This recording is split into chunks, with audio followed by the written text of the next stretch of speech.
నమస్కారం be digital news కి స్వాగతం. హెడ్లైన్ చూద్దాం.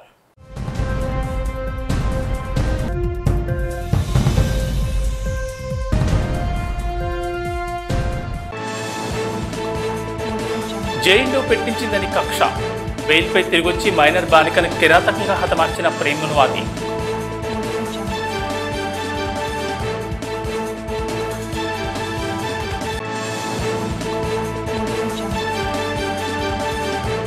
కూటమి ప్రభుత్వం ఏర్పాటైన జీవీఎంసీ కమిషనర్ వైసీపీ నేతల ఆదేశాలనే అమలు చేస్తున్నారని జనసేన కార్పొరేటర్ పీతల మోతి యాదవ్ మండిపాటు.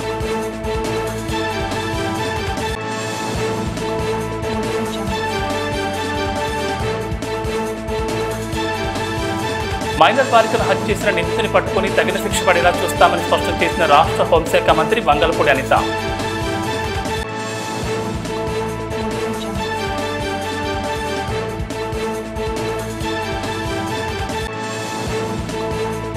టీచర్ అనే పదంలో తెలియని శక్తి ఉందని ఉద్ఘాటించిన హోంమంత్రి వంగలపూడి అనిత.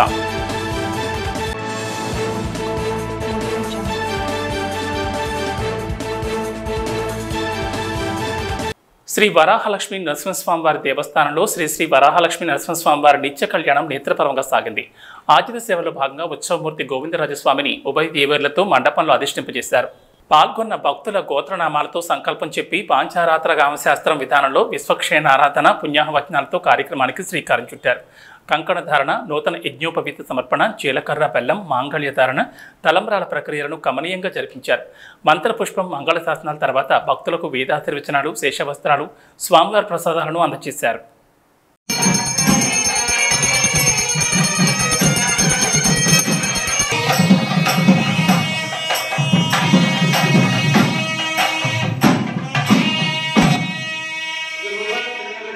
అనకాపల్లి జిల్లాలో దారుణమైన ఘటన చోటు చేసుకుంది. బాలికపై ప్రేమోన్మాది ఘాతుకానికి పాల్పడ్డాడు. ఇంట్లోకి చొరబడి బాలికపై కత్తితో దాడి చేసి హత్య చేశాడు.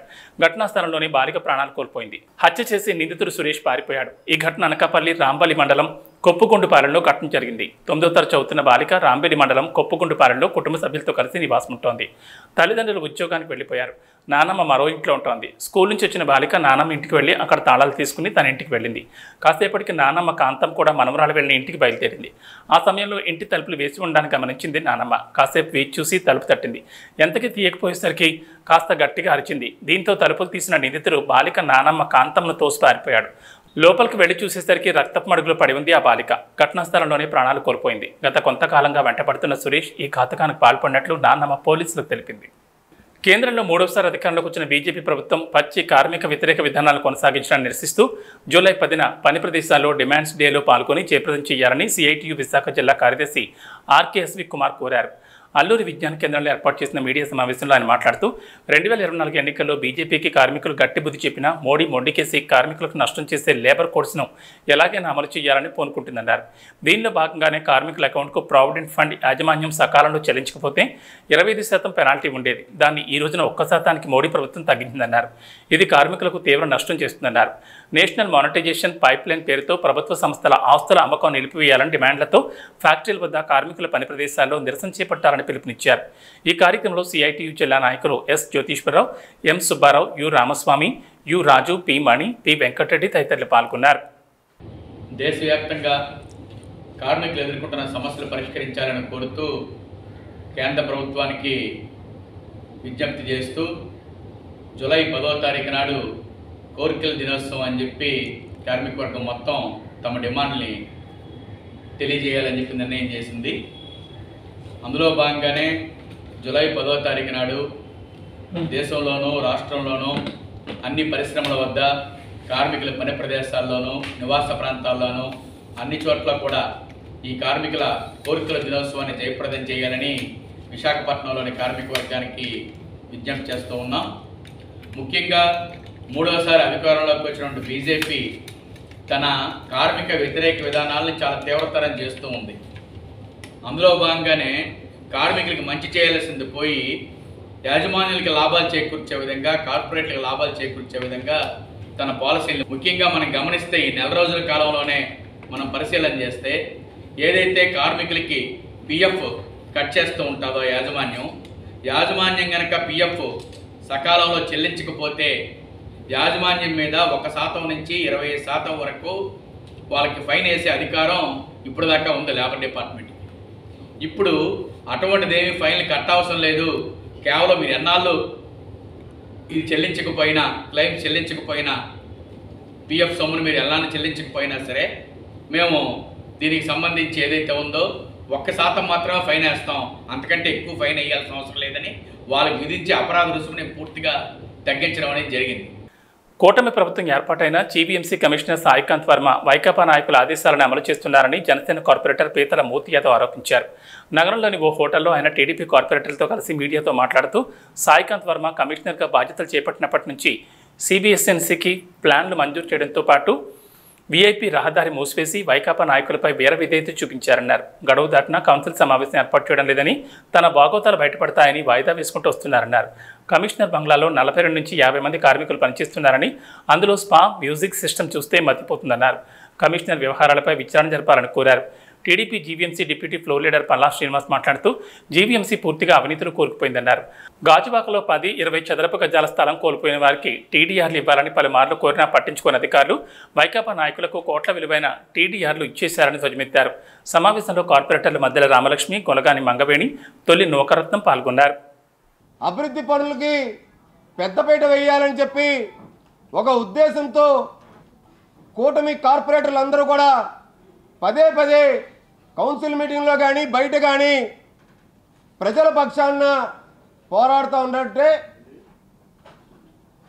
జీవీఎంసీ కమిషనర్ సాయికాంత్ వర్మ యొక్క తీరు చూస్తూ ఉంటే ఇప్పటికీ కూడా ఎక్కడ కించిత్ కూడా మార్పు రాకుండా సాయికాంత్ వర్మ యొక్క నిర్ణయాలు ఇవాళ జీవీఎంసీ చట్టం నడుస్తుందా లేదంటే సాయికాంత్ వర్మ పాలన నడుస్తుందా అనేటువంటి విధంగా ఆశ్చర్యం కలిగే విధంగా ఇవాళ పరిపాలన కొనసాగుతూ ఉంది. ఇంకా చాలా ఆశ్చర్యం.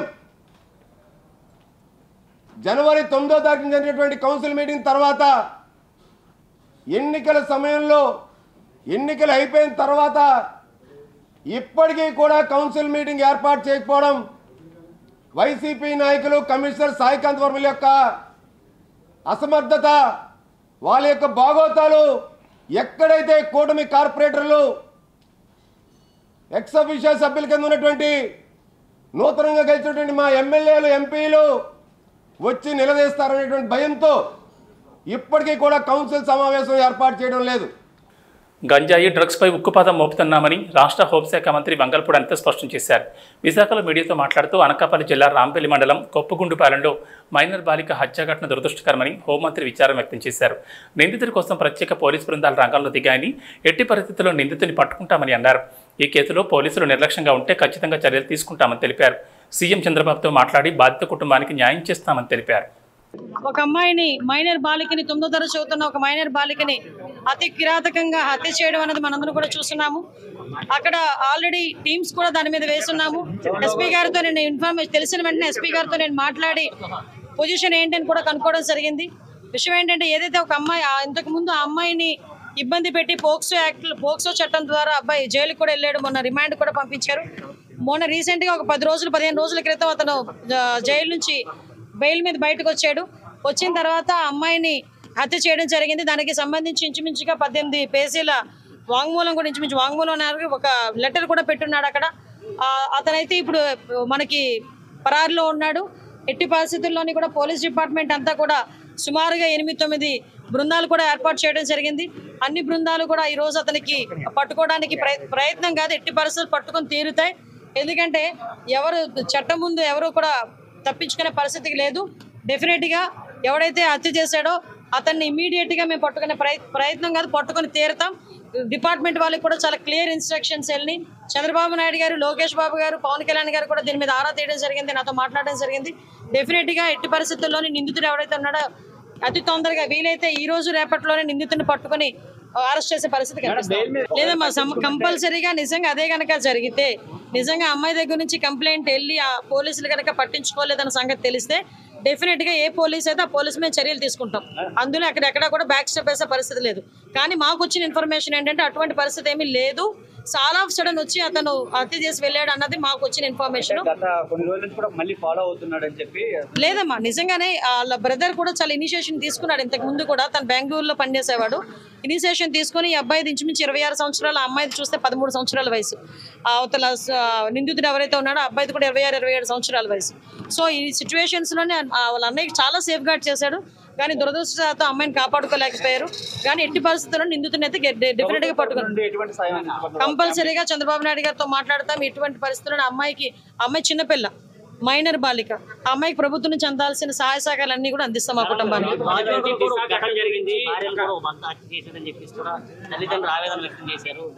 అమ్మ విషయం ఏంటంటే మేము చాలా సందర్భాల్లో చెప్పున్నాము, చాలా సంఘటనలు జరుగుతున్న సందర్భంలో పోలీస్ డిపార్ట్మెంట్ వాళ్ళు కూడా చాలా ఫర్మ్గా ఉన్నారు. లాస్ట్ టైం మీరు చూసారు, చీరాల సంఘటన జరిగిన తర్వాత సుమారుగా 36 గంటల నిందితులను పట్టుకొని మేము రిమాండ్ కూడా పంపించుకోవడం జరిగింది. ఎక్కడ ఏమి జరిగినా చాలా యాక్టివ్గా పోలీస్ డిపార్ట్మెంట్ వాళ్ళు పనిచేస్తున్నారు. ఎక్కడ జరగకుండా ఉండే బాధ్యత కూడా తీసుకుంటున్నాం. వీటన్నిటికీ కూడా మూల కారణం గాంజాయి మత్తులో చాలా మంది చేస్తున్నారు, డ్రగ్స్ మత్తులో చేస్తున్నారు. కాబట్టి వాటిని పూర్తిగా ప్రక్షాళన చేయడానికి ఒక క్యాబినెట్ సబ్ కమిటీని కూడా ఏర్పాటు చేసుకుని మొన్ననే మేము టాస్క్ ఫోర్స్ కూడా ఏర్పాటు చేయడానికి కూడా సిద్ధంగా ఉన్నాం. ఒక టోల్ ఫ్రీ నెంబర్ అన్ని కూడా ఏర్పాటు చేస్తాం. దిశ చట్టమే లేదండి. చట్టం లేని దాని గురించి మీరు మాట్లాడుకోవడం అనవసరం. ఫస్ట్ థింగ్, దిశ చట్టం అనేది లేదు కాబట్టి దిశ చట్టం గురించి మాట్లాడుకోవాల్సిన అవసరం లేదు. ఇప్పుడున్న చట్టాలని బలోపేతం చేసుకుని మనం ఫర్దర్గా ఎటువంటి ఇబ్బంది లేకుండా చేసుకునే బాధ్యత తీసుకుంటాం. న్యాయ నిపుణుల సలహాలు కూడా మేము తీసుకుంటాం. ఈ నెల 8వ తేదీన దివంగత నేత డాక్టర్ వైఎస్ రాజశేఖర రెడ్డి 75వ జయంతిని పురస్కరించుకుని విశాఖ నగర కాంగ్రెస్ కార్యాలయంలో నగర కాంగ్రెస్ నాయకులు వైఎస్ఆర్ జయంతి పోస్టర్ను ఆవిష్కరించారు. ఈ కార్యక్రమంలో కాంగ్రెస్ పార్టీ ముఖ్య నాయకులు పాల్గొన్నారు. ఈ సందర్భంగా పలువురు కాంగ్రెస్ నాయకులు మీడియా సమావేశంలో మాట్లాడారు. ప్రియతమ నేత దివంగత వైఎస్ఆర్ జయంతిని అందరం కలిసి ఘనంగా జరుపుకోవాలని కాంగ్రెస్ నాయకులు సత్యారెడ్డి తెలిపారు. వైఎస్ఆర్ 75వ జయంతిని రాష్ట్ర వ్యాప్తంగా ఘనంగా తలపెట్టినట్లు తెలిపారు. కాంగ్రెస్ నాయకులు లక్కరాజు రామారావు, బాచుపల్లి సంతోష్ మీడియాతో మాట్లాడుతూ ఆంధ్రప్రదేశ్ కాంగ్రెస్ పార్టీ అధ్యక్షులు వైఎస్ షర్మిల ఆధ్వర్యంలో వైఎస్ఆర్ జయంతిని ఈ నెల 8న రాష్ట్ర వ్యాప్తంగా తలపెట్టినట్లు తెలిపారు. ఈ సందర్భంగా పార్టీ శ్రేణులకు పిలుపునిచ్చారు. దివంగత వైఎస్ఆర్ కాంగ్రెస్ పార్టీకి ఎనలేని సేవలు అందించారని, కాంగ్రెస్ పార్టీ విజయంలో తనదంటూ ముఖ్య పాత్ర పోషించారని, ముఖ్యమంత్రిగా నిరుపేద బడుగు బలహీన వర్గాలకు ఆయన అండగా ఉన్నారని, అనేక సంక్షేమ పథకాలు పెట్టిన ఘనత ఆయనదే అని, ఆయన బాటలో అందరూ ప్రయాణించారని, జోహార్ వైఎస్ఆర్ అంటూ వైఎస్ఆర్ జయంతి పోస్టర్ను జిల్లా పార్టీ కేడర్ మధ్య ఆవిష్కరించారు. రైతుల కోసం, కార్మికుల కోసం, కష్టజీవుల కోసం కాంగ్రెస్ పార్టీ తరపున భారతదేశంలోనే పెద్ద పాదయాత్ర చేసి ఆ పాదయాత్ర ద్వారా కాంగ్రెస్ పార్టీకి ఉమ్మడి రాష్ట్రంలో అధికారాన్ని తీసుకొచ్చి కాంగ్రెస్ పార్టీకి జీవం పోసినటువంటి పేదల పాలిటి పెన్నిది మన పిసిసి అధ్యక్షురాలు తండ్రి గారైనటువంటి మన నాయకుడైనటువంటి దివంగత ప్రియతమ నేత వైఎస్ రాజశేఖర రెడ్డి గారి జయంతి వేడుకలు ఎల్లుండి రాష్ట్ర వ్యాప్తంగా జరుగుతున్నాయి. గుంటూరులో సి కన్వెన్షన్ సెంటర్లో దేశవ్యాప్తంగా ఉన్న పెద్ద నాయకులు, రాష్ట్ర వ్యాప్త నాయకులు, ఇతర రాష్ట్రాల్లోని నాయకులు హాజరై ఎల్లుండి సాయంత్రం 4 గంటలకు కార్యక్రమాలు జరుగుతున్నాయి. వాటిని విజయవంతం చేయాలని విశాఖపట్నంలో ఉన్నటువంటి ఎమ్మెల్యేలుగా పోటీ చేసిన అభ్యర్థులు, ఫ్రంటల్ ఆర్గనైజేషన్లో ఉన్నవాళ్ళు, కాంగ్రెస్ సీనియర్ నాయకులు అందరూ కలిసి మేము ఆ కార్యక్రమాన్ని విజయవంతం చేయమని కోరటానికి ఈరోజు ప్రెస్ రిలీజ్కి పోస్టర్ ఆవిష్కరణ కోసం ఈ కార్యక్రమాన్ని 8వ తారీఖున ఒక సంబరంలాగా దివంగత నేత డాక్టర్ వైఎస్ రాజశేఖర రెడ్డి గారి జయంతోత్సవాలను 75వ జయంతోత్సవాన్ని జరుపుకుంటున్నాం. ఈ సందర్భంగా మిత్రులందరికీ కూడా తెలియజేయండి అంటే ఈరోజు మేము పిసిసి ఆధ్వర్యంలో విశాఖపట్నం జిల్లాలో, అలాగే విశాఖపట్నం జిల్లా కార్యవర్గం, అలాగే ఎమ్మెల్యే ఎంపీగా పోటీ చేసిన ప్రతి ఒక్కరూ కూడా ఆ 75వ జయంతోత్సవాలకు పోస్టర్ ఆవిష్కరణ చేస్తున్నాం. రాజశేఖర రెడ్డి గారి జయంతి ఒక పండగ వాతావరణంగా చేసుకోవాలని నిర్ణయించుకున్నాం. మా పిసిసి అధ్యక్షురాలైనటువంటి శర్మిలారెడ్డి గారి నాయకత్వంలో డాక్టర్ రాజశేఖర రెడ్డి గారు జయంతి వేడుకలు ఎవరైతే రాజశేఖర రెడ్డి గారు వల్ల లబ్ధి పొందారో ఈ రోజుకి ఆరోగ్యశ్రీ కానీ, ఫీజు రింబర్స్మెంట్ కానీ, రైతులకు ఉచిత కరెంటు కానీ, బీమా కానీ, ఏవైతే పథకాలు ఇప్పుడున్న ప్రభుత్వాలు మొదలు పెడుతున్నాయో, ఈ యొక్క పథకాలన్నీ ప్రారంభిస్తున్నాయో అవన్నీ కూడా గత కాలంలో కాంగ్రెస్ హయాంలో రాజశేఖర్ రెడ్డి గారు ప్రవేశపెట్టిన పథకాలు. సో అవన్నీ లబ్ధి కోరిన ప్రతి ఒక్కరు కూడా ఈరోజు రాజశేఖర్ రెడ్డి గారు జయంతిని చేసుకోవడానికి సిద్ధమవుతున్నారు. అదేవిధంగా జూలై 8వ తారీఖున విజయవాడలో ముస్లిం వెల్ఫేర్ సొసైటీ ఆధ్వర్యంలో నగరంలోని ముస్లిం పేద విద్యార్థులకు పుస్తకాలు వితరణ చేశారు. టీఎస్ఎన్ కాలనీలోని ఓ హోటల్లో విద్యార్థులకు పుస్తకాలతో కూడిన కిట్లను ఉచితంగా అందజేశారు. ఈ సందర్భంగా సొసైటీ అధ్యక్షుడు హైదర్ అలీ సింకా మాట్లాడుతూ తమ సొసైటీ తరపున నిత్యం సామాజిక సేవలను తమ సామాజిక వర్గానికి చెందిన పేదలకు అందజేస్తున్నామన్నారు. ఉచిత వివాహ పరిచయ వేదికలు, వివాహాలు, సుంతి కార్యక్రమాలు వంటివి నిర్వహిస్తున్నామని తెలిపారు. ఈ ఏడాది 5వ తరగతి నుంచి 10వ తరగతి చదువుతున్న ముస్లిం పేద విద్యార్థులకు నోట్ పుస్తకాలు, పెన్నులు, పెన్సిళ్లు, కాంపాస్ బాక్సులతో కూడిన కిట్లు అందించినట్టు చెప్పారు. కార్యక్రమంలో సొసైటీ సభ్యులు, ప్రతినిధులు మీర్ అబ్బాస్ హుస్సేన్, సయ్యద్ అమీర్ ఖాన్, మెహబూబ్ అలీ ఖాన్, షేక్ అహ్మద్ వలీ, షేక్ అబ్దుల్ మునీర్, టీడీపీ రాష్ట్ర కార్యదర్శి మహమ్మద్ నజీర్లు పాల్గొన్నారు. విశాఖ ముస్లిం సొసైటీ వారు హోటల్ సింకా గ్రాండ్లే ఉచితంగా పిల్లల పుస్తకాలు పంపిణీ చేస్తున్నామండి. ఈరోజు మా కమిటీ అందరూ కలిసి ఈరోజు పేరున అందరూ కలిసి ఈరోజు ఈ బుక్స్ పంపిణీ చేస్తున్నాం. అదేవిధంగా గతంలో కూడా పేదమ్మాయిలకు పెళ్ళిళ్ళు కానీ, పేదమ్మాయిలకి మ్యాచింగ్లు కానీ, కథనా ప్రోగ్రాలు కానీ, బుక్స్ పంపిణీ కానీ ఇలా ఎన్నో చేస్తున్నాం. అదేవిధంగా ఇప్పుడు మా కమిటీ వారు అందరూ కలిసి ఒక తీర్మానించి ముస్లింలకి పిల్లలకి ఉచితంగా సుమారు ఒక 500 మంది బుక్స్ పంచాలని ఉద్దేశంతో ఇవాళ ఈ బుక్స్ అన్నీ పంచుతున్నామండి. దానికి మాకు మా టీం అంతా సహకరించారు. మాకు మన మునీర్ ఖాన్ కానీ, మన అహ్మద్ అలీ గారు కానీ, మన మునీర్ కానీ అందరూ పేరున చెప్పుకుంటే చాలామంది వచ్చారు. అందరూ కూడా మాకు సహకరించి ఈరోజు మా టీంని ముందుకి పంపిస్తున్నారు. ఎందుకంటే ఈరోజు వీళ్ళందరూ ఉన్నారు కాబట్టి మేము ఇలాంటి ప్రోగ్రాలు చేయగలుగుతున్నాం. విశాఖపట్నంలో మంచి కార్యక్రమాలు చేయడంలో ముందుండే ఒక సంస్థ ఇది. ముఖ్యంగా ఈ సంస్థలో ఉన్న కమిటీ మెంబర్స్ అంతా సమాజంలో ముస్లింలు ఎక్కడెక్కడ వెనుకబడి ఉన్నారో, అలాగే వాళ్ళకి ఏమేమి అవసరాలు ఉన్నాయో వాటిని ఏ విధంగా వాళ్ళకి ఉపయోగపడాలనే ఆలోచనతో వాడికి తోచినట్టు వాళ్ళకి దేవుడిచ్చిన దాంట్లో సహాయపడుతూ ముందుకెళ్తున్నారు.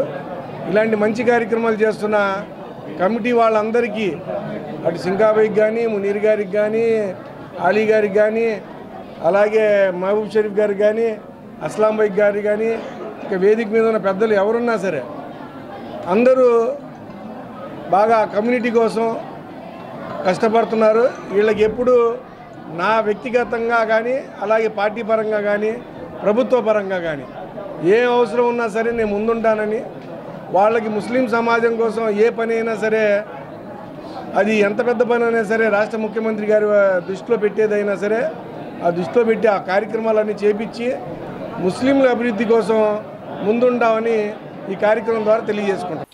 అనకాపల్లి జిల్లా రాంపల్లి మండలం కొప్పగుంటపాలెం చెందిన బాలికను హత్య చేసిన హంతకుడికి ఉరిశిక్ష వేయాలని బాధిత కుటుంబ సభ్యులు విజ్ఞప్తి చేశారు.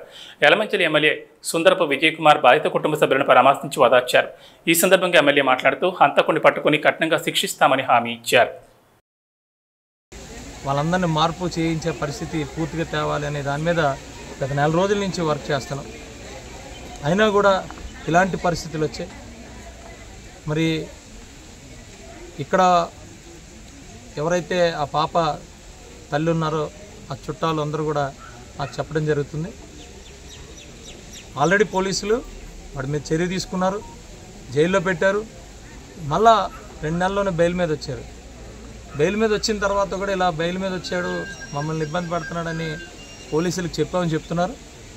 మరి పోలీసులు ఎందుకు అలా జరిగింది, ఏం జరిగింది అనే దాని మీద సీనియర్ అధికారితో నేను ఎస్పీ గారితో నిన్న రాత్రి డిఎస్పీ గారు, ఎస్పీ గారితో, సిఐలతో అందరితో కూడా మాట్లాడటం జరిగింది.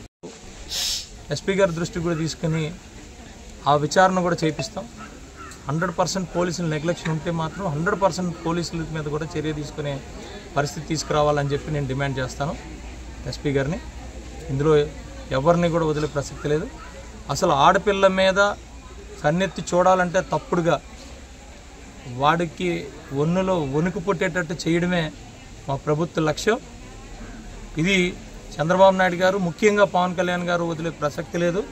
పవన్ కళ్యాణ్ గారు ఎప్పుడు కూడా మా పార్టీ వ్యవహారాలు కానీ ఆయన కండిషన్, మొదటి కండిషన్, లాస్ట్ కండిషన్ కూడా అదే. అల్లూరు జిల్లా అరకు నియోజకవర్గంలోని ముంచంగిపుట్టు మండలం కుమ్మడ పంచాయతీ కిందకూడు గ్రామంలో దుస్థితి ఇది. గిరిజన విద్యార్థులు చదువుకునేందుకు సరైన పాఠశాల భవనం లేక గిరిజన విద్యార్థులు వారి తల్లిదండ్రులు కలిసి శ్రమదానంతో నూతన పూరిపాకు నిర్మించుకుంటున్నారు. వర్షాకాలంలో విద్యార్థులు చదువుకునేందుకు తీవ్ర అవస్థలు పడుతున్నారని గిరిజనులు వాపోతున్నారు. జిల్లా కలెక్టర్, జిల్లా విద్యాశాఖ అధికారులు స్పందించి పాఠశాల భవనం నిర్మించేందుకు చర్యలు తీసుకోవాలని వారు కోరుతున్నారు. గత వైఎస్ఆర్సీపీ పాలనలో అభివృద్ధి చెందని ఇలాంటి పాఠశాలలు మరెన్నో అల్లూరు జిల్లాలో ఉన్నాయి.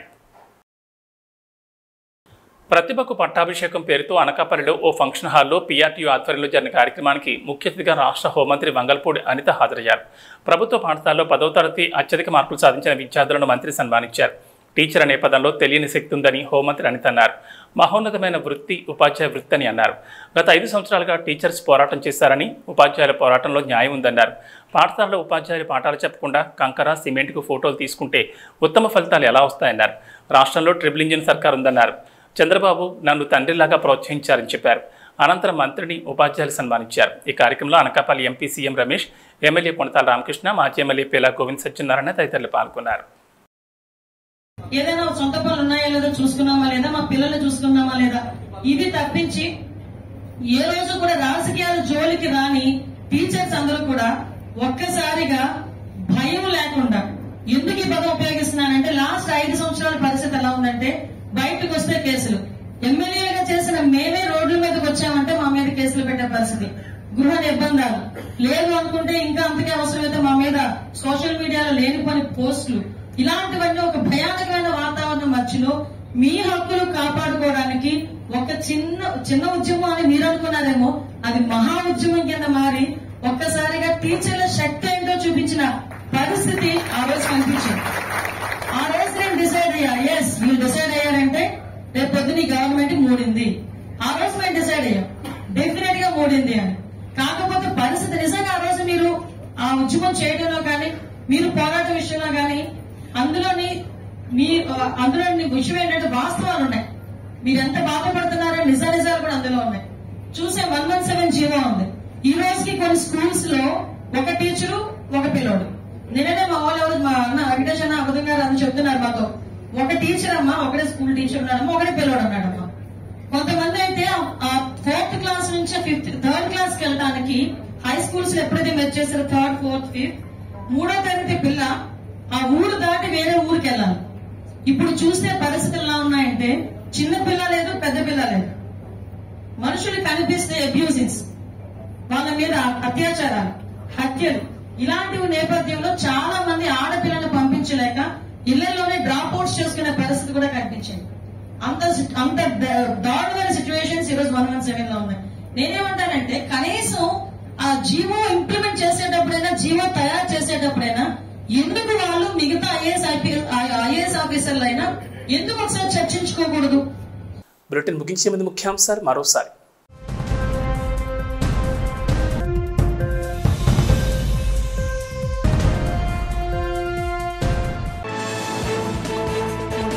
జైల్లో పెట్టించిందని కక్ష, బెయిల్పై తిరిగొచ్చి మైనర్ బాలికను కిరాతకంగా హతమార్చిన ప్రేమనువాది.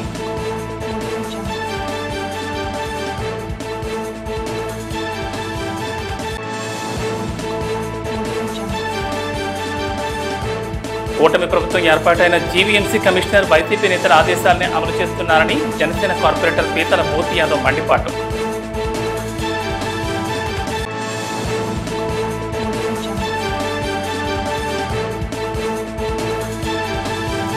మైనర్ బాలికను హత్య చేసిన నిందితుని పట్టుకుని తగిన శిక్ష పడేలా చూస్తామని స్పష్టం చేసిన రాష్ట్ర హోంశాఖ మంత్రి వంగల్పూడి అనిత.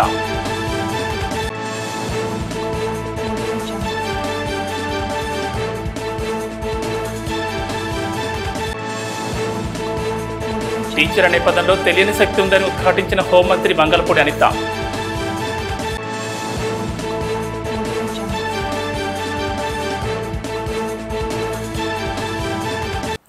ఇవి బులెటిన్ విశేషాలు. నమస్కారం.